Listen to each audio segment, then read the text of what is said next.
All praise is due to Him. We seek His help and His forgiveness. We ask Allah to accept our deed, Allah to forgive us, Allah to give us Jannatul Firdaus, Allah to give us Laylatul Qadr.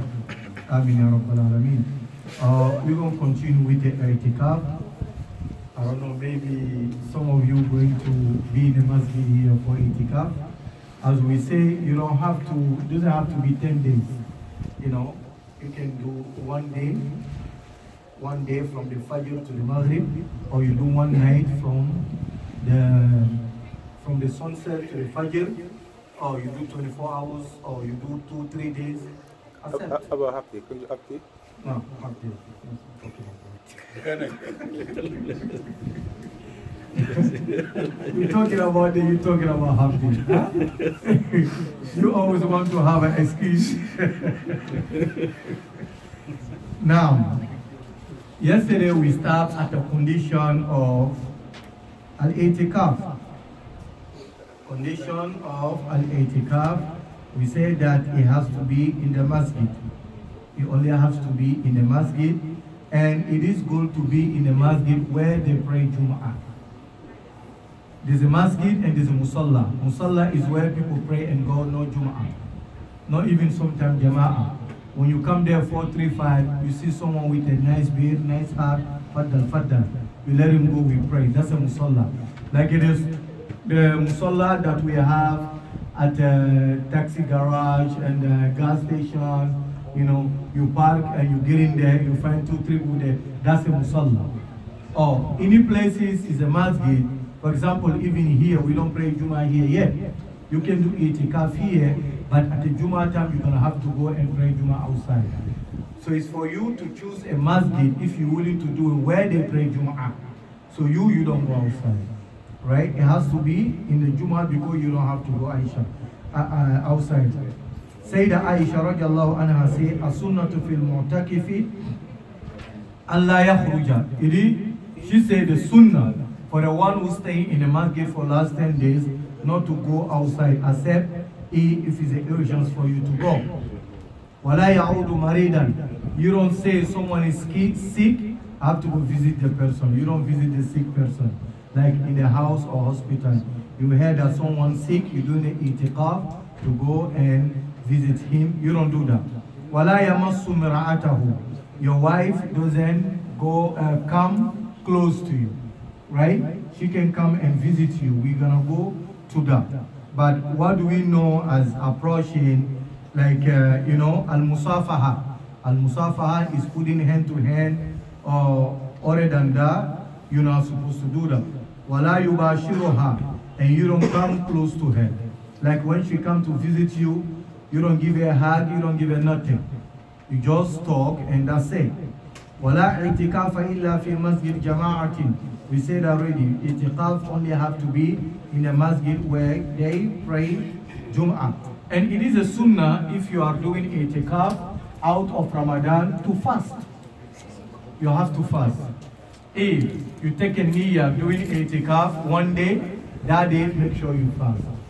Right? That day make sure you fast. That's the sunnah. And there's no way that you do i'tikaf without the sunnah. That's a rajah. Aisha radiallahu ta'ala anha say, wa sunnatu fi man i'takafa an yasuma. He say the sunnah of Nabi for the one who wants to do i'tikaf is to fast. Like if it's not Ramadan, you say nazar, right? Three days in the masjid. So it's not a Ramadan. It is a sunnah when you come into the i'tikaf, you do fasting. That's the sunnah of Nabi alayhi salatu wassalam.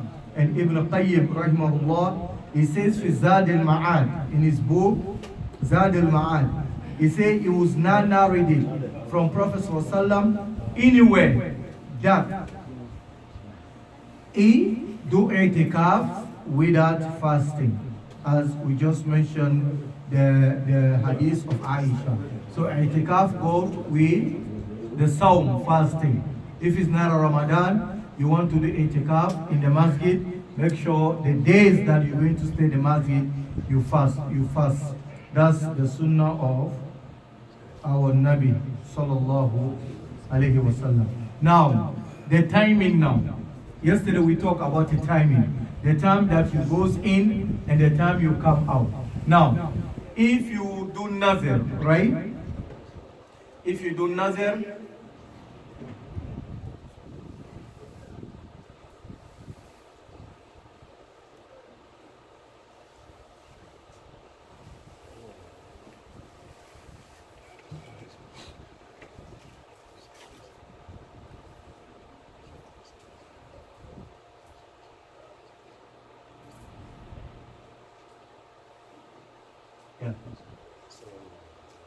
If you do nazar and Allah make it easy for you, let's say you say, I'm gonna do itikaf one day for Allah if I get this thing, and Allah make it easy for you.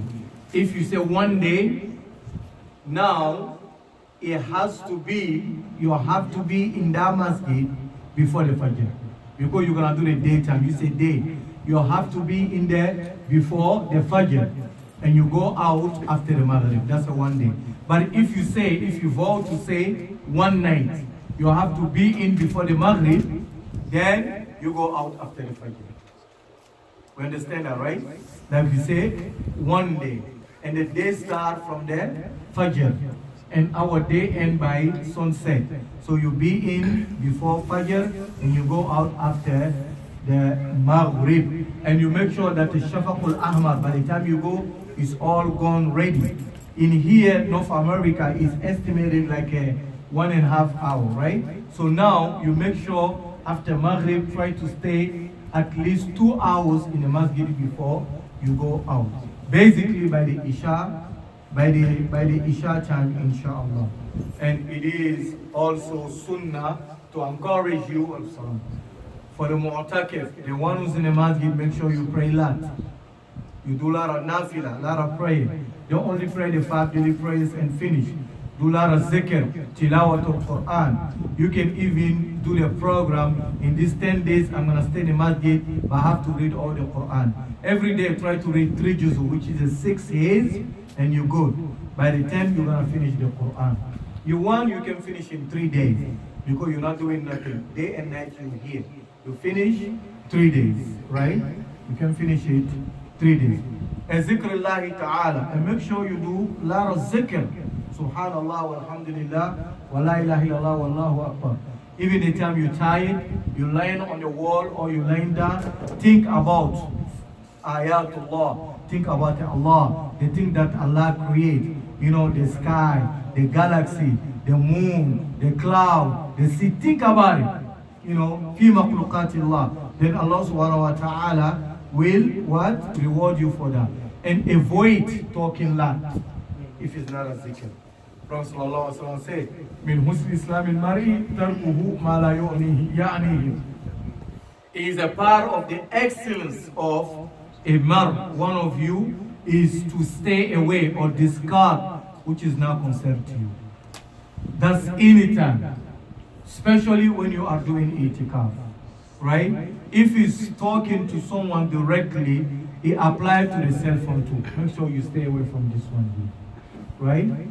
Don't feel like I'm free, let me call this person. He might talk about someone, you need itikaf, connection with Allah, right? Just leave it, leave it.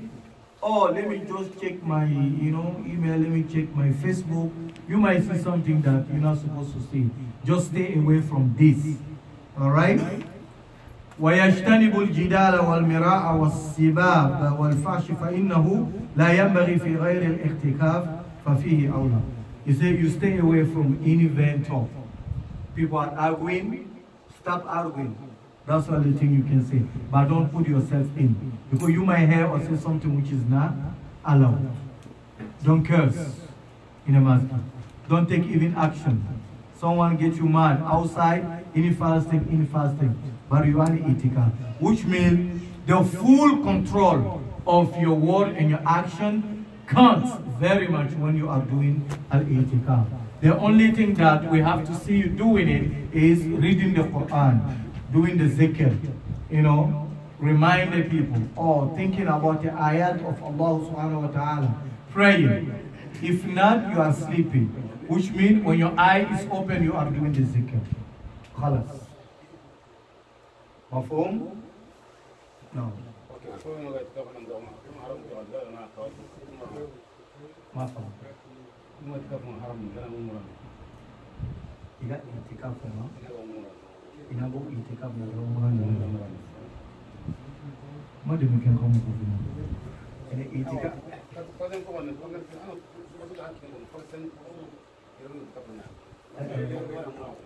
Itikaf khasum majesu.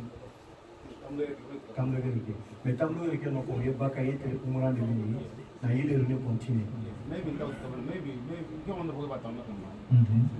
Harap kita orang mungkinnya jangan jangan ini. Kau itu umuran apa? Oh, kena mau nak bahasa ni berang kamu. Sehingga mau fokangan ni bahasa nak kita Madinah yang apa? Ya, pas umrah kini. Ya. طواف كيلو السعي بين الصفا والمروة. Translate what he asked, what he said, please. He said when you're sitting there, don't look straight to the imam. You put your eye down.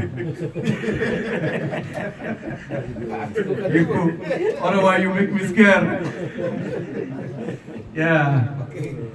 Yeah, no, he was asking about the Hajj. There's some people in the Haram over there. They're there in the Itikaf, but they go out to do the Umrah and come back. And the Umrah is known, is just a few steps. Niyyah and Tawaf, then the Sa'i and Rakatain at the Maqam, that's it. So I tell them that we have to do a little bit of research on that. Because we cannot talk about something that we don't know it. Islam is Islam. You don't know, that's it. So we're going to go for it. If we find something about it, we'll try to inform you. May Allah help us, inshallah. Question is good, because question will push you to do a lot of research. Because a lot of questions might come, you don't know. You don't know, it will push you to, you know, it will give you knowledge too. But it's always good, you don't know. Now, Ibn Qudama, he say a word here, but we don't have time for that. Let's go to the next one. So, when you are doing itikaf now, there's a thing that you have to be aware of them. Don't do that. Like some Euro Cup drivers, you know, itikaf joke that the city is crazy today, is busy. It's okay, let me just go do one shift and come back. No, if it's done, my friend, that's not good. We have to stay away from that, you know. Now, because shaitan is very strong. You see, most of the time, like your day off, shaitan put in your mind every day off that today is the busiest day. Sometimes you call people as a city. You're not working, why you call people as a city? Just stay home, wait for your next turn. As we said before, you are slow. Once you put it off duty, you are going to pray, no customer. By the time you're in front of the mat, you're looking for a parking, there's a shaitan they want to hire you now. Always like that, you know. Oh, you're busy, you with your family, you're going somewhere, you drive for 4 hours, no customer. Okay, let me go get a family, let's go to Costco, let's go this. You pick them on the way, you're going to see customer everywhere. You know, I don't understand. It's a shaitan, you know. It's a shaitan. May Allah give us iman. But we have to remember, little money with the barakah is better than big one without barakah. The one who's blessed is the one that you take care of the salat. Small one with the salat. Right? Then Allah bless it, inshallah ta'ala. Now, yes, Imam.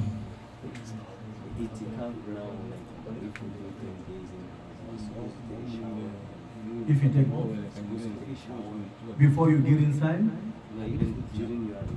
Inside.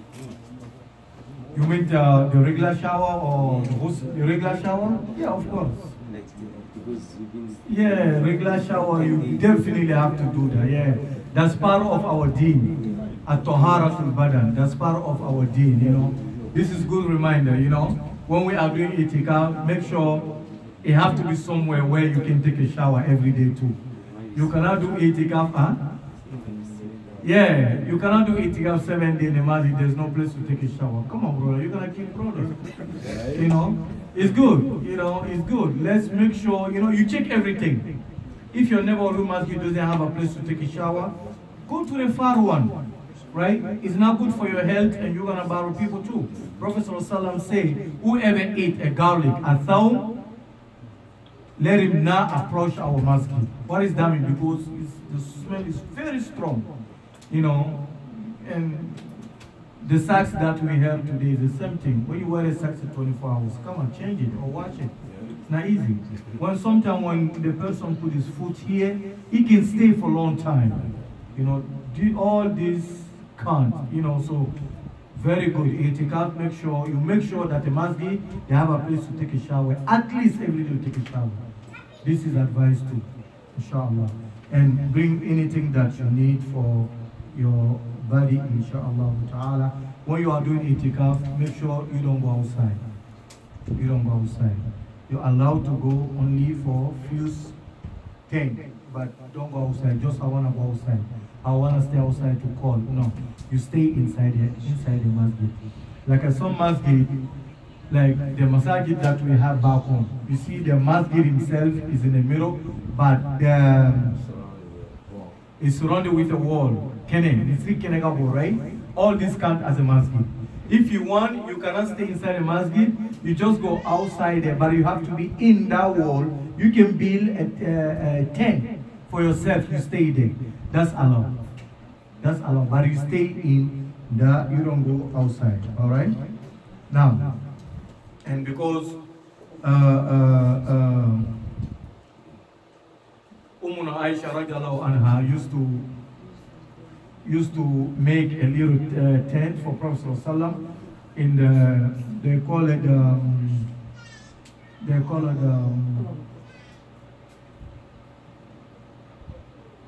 I forgot the place name. There's a place there in the Masjid al-Nabi. That place name, Ummuna Aisha, used to make a tent for Prophet ﷺ to do itikaf there. So if it's this kind of the masjid like a back home, let's say like if we have a block-to-block masjid here, so you're allowed to stay in the masjid and you're allowed to come outside the court of the masjid, but you have to stay in the thing. Now, it is allowed for the sisters to do itikaf. They're allowed to do itikaf as the brothers. They can do itikaf. But they have to ask their husband first. Permission for their husband. And the husband, they have a right to refuse. Yo, you don't go.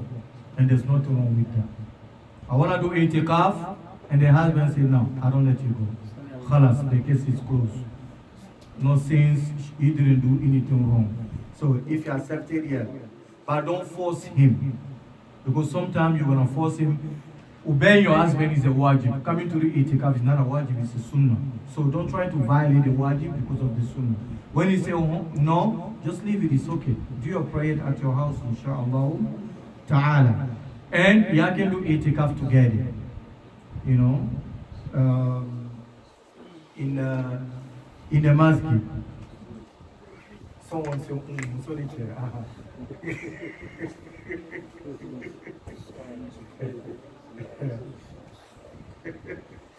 Can I explain? Yes, please. Manigo mana. Manigo mana. Maragate edidu. You can do itikaf together. Always itikaf, men and women have to be separate. Together mean in the same masjid. But it doesn't mean you together in the same place, separate. Yeah, like you and your wife can come to the same masjid to do itikaf, but separate. They are at the place and you are in your place. Now, and also she can come to visit you. Like if she's home, you're doing itikaf, she can come and visit you from time to time. She sits next to you, then you talk. You talk about the deen, you talk about the children, you talk about the family, but make sure you don't go behind the border, all right? So when it's time for her to go, you can just get up and walk with her to the door, but you don't go outside. You know, one of the wives of our Prophet, sallallahu alaihi wasallam, radiallahu ta'ala anhunna, and she came to visit Prophet sallallahu alaihi wasallam, and Prophet was doing itikaf in the masjid. Now, and after they finished talking, she was trying to go.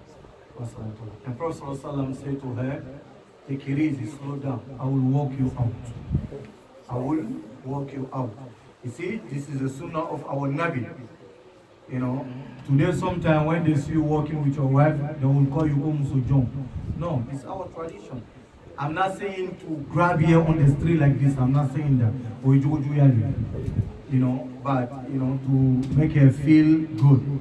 Now, until they reach at the door of the masjid, in the Babi Salama, by the door of Salama, and two men were passing, min al-Ansar.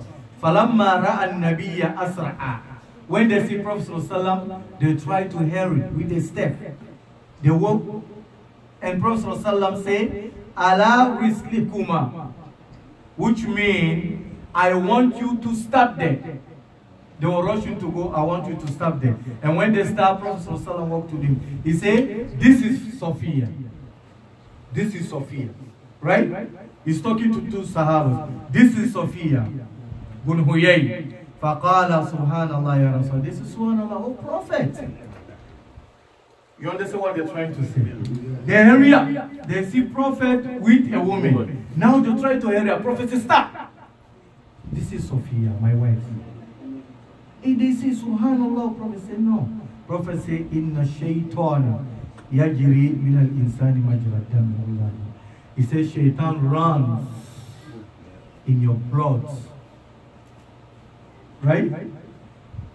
Allah Alam. They might go and say, "We see Prophet with a woman." That's what Prophet ﷺ going to start. Yeah. I will translate, don't worry.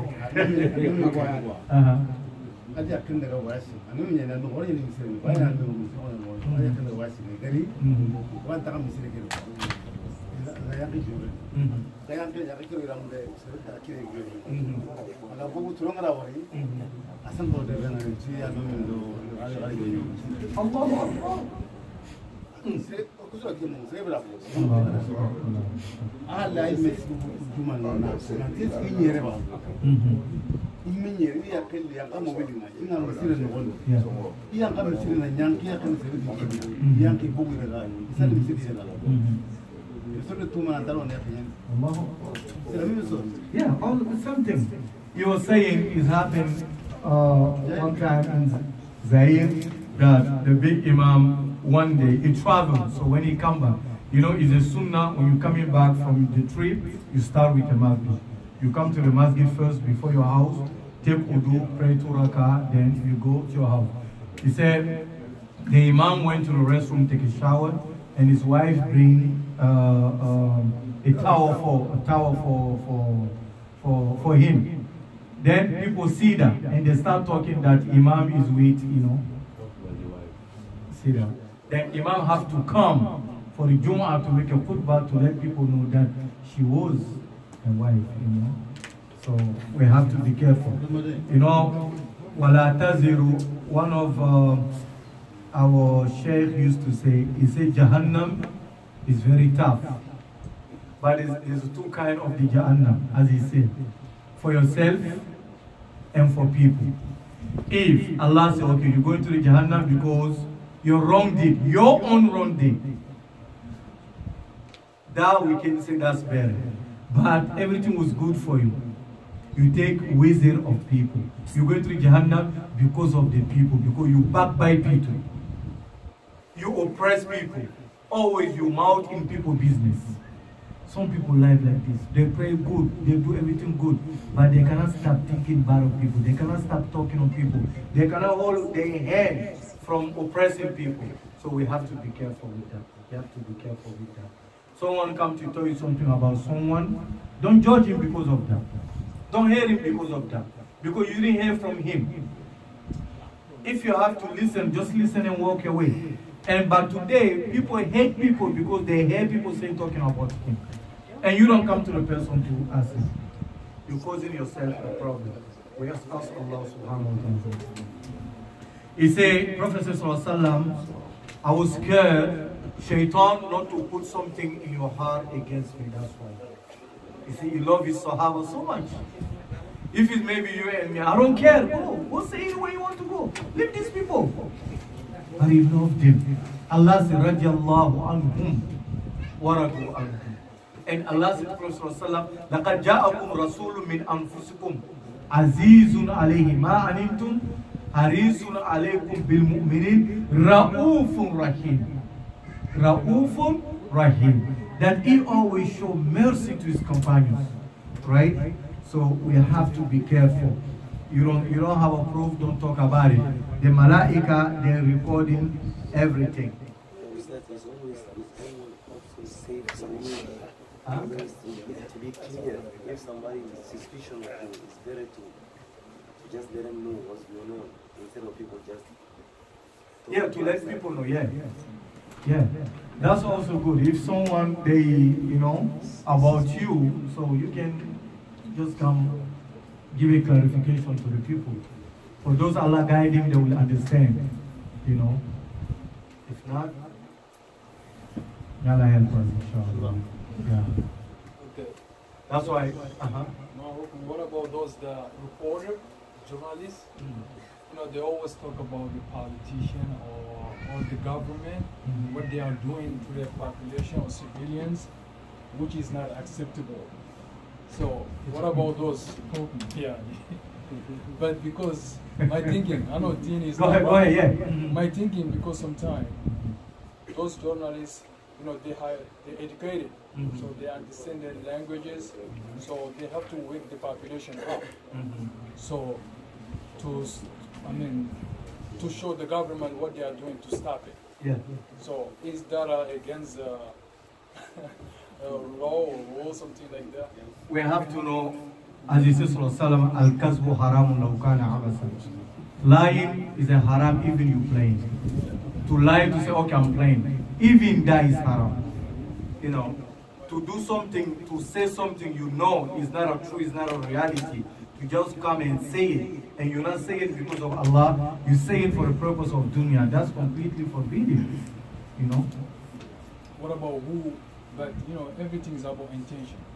So what about those people, they love the country, they want the country to move forward. So because they're doing that, so to scare the government or the politician to back off.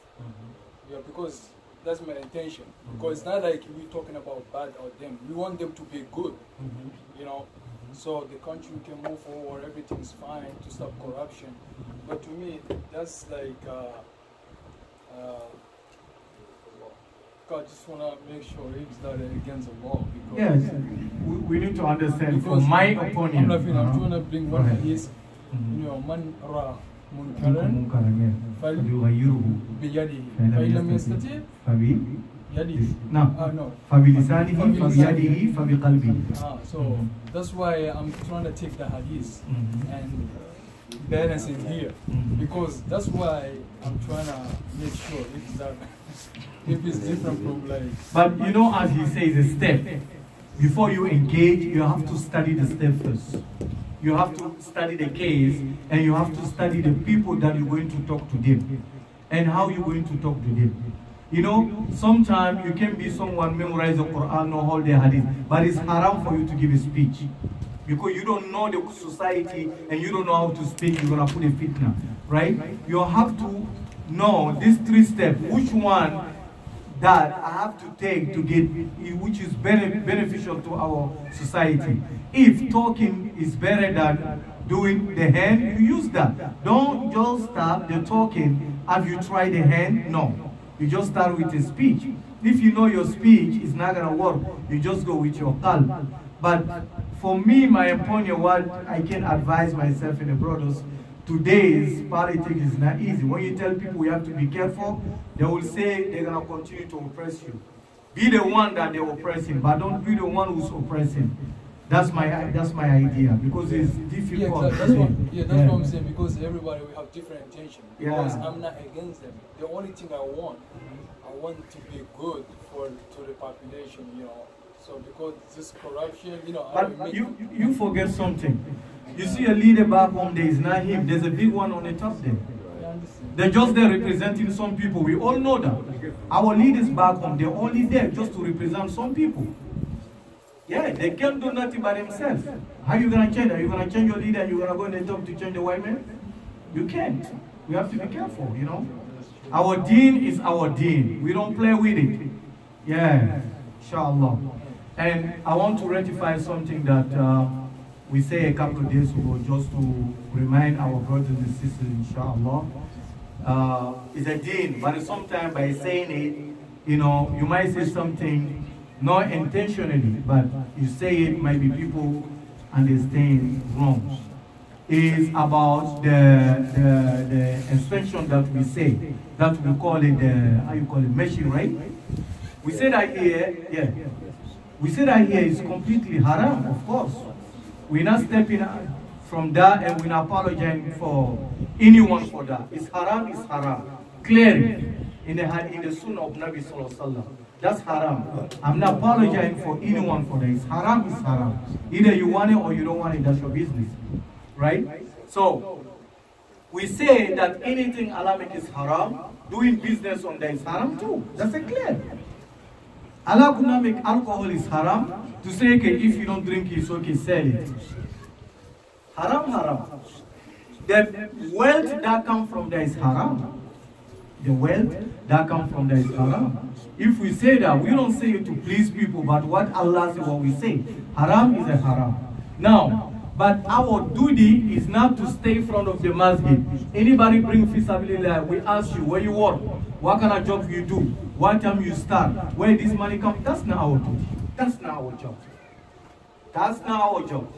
If you bring good one, Allah know. If you bring bad one, Allah know. But which is a haram, we have to tell you it's haram. If you are in the haram, we tell you it's haram. So it's for you now. What you want to do with it, that's your business. But we did not say here, we have to clarify this one. We did not say to people, okay, don't bring this money to the masjid. I did not say that. Because I'm now after everyone to go to check where you bring your money. Like when you give me money for iftar, then I will question where you get your money. No, that's your business. I don't know where you work, I don't know what to do. But mesh is haram. The money you're making from is haram. Let's be clear. If you are mad because of that, we say it's haram, fine. Find some place to pray. But we're going to continue to say what Allah said. Nobody going to scare of us, and nobody going to make us scared to say what is haram and what is not a sunnah. We have to clarify that. And the second thing to finish, to say that most of the time we say this is not good, this is forbidden. That's our job. If we're telling people to pray, why can't this violate your prayer? We have to say that. Shirk will destroy your ibadah. We have to say shirk is not good. If we say a shirk, we have to give an example. Right? This is what I believe. We're not supposed to celebrate the Mawlud. If you're not happy, come forward, bring your dalil. It's not a fight. We have every proof. You're not happy about it, it's okay. Come forward, bring your dalil. People here, we sit down in the masjid, we talk about it, and people take